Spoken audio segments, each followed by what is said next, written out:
রামু রামু, হ্যাঁ, আমার জুতোটা এখনো পালিশ হয়নি কেন? এই কাজটা তো আমি রাসেলকে দিয়েছিলাম। এই তুই জানিস না আমি মর্নিং এ বেরোবো, আমার জুতোটা এখনো পালিশ হয়নি কেন? স্যার আমাকে বাজারে পাঠিয়েছিল। আগে আমার কাজ রেডি করবি, তারপর অন্য কিছু। ওদের দিয়ে যদি একটা কাজ হয়, যা তাড়াতাড়ি জুতোটা পরিষ্কার করে দে। Happy birthday to you, happy birthday. Happy birthday my daughter, everybody enjoy the party.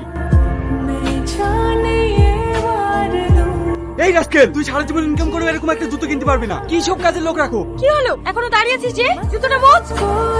তাহলে শেষ পর্যন্ত দেখাটা হয়েই গেল। আমি কিন্তু খালি খালি দেশে ফিরিনি, তোর মেয়েকে নিয়ে যেতে এসেছি। তাহলে এই খুশির খবরটা আজকে বাটে অ্যানাউন্স করে দে। এটা সম্ভব নয়। কেন সম্ভব নয়? আমার মেয়ের একটা ফাড়া আছে, আমার মেয়ের যার সাথে বিয়ে হবে সেই ছেলেটা 1 বছর পরেই মারা যাবে। এই একটা উপায় আছে, যদি কোনো গরিব ছেলের সাথে 1 বছরের এগ্রিমেন্টে সালমার বিয়ে দিয়ে দিস, তার বিনিময়ে ছেলেটাকে কিছু টাকা দিয়ে দিবি, তারপর ছেলেটা মারা গেলে সালমার সাথে তার ছেলের বিয়ে দিয়ে দিবি। আইডিয়াটা তো খারাপ না।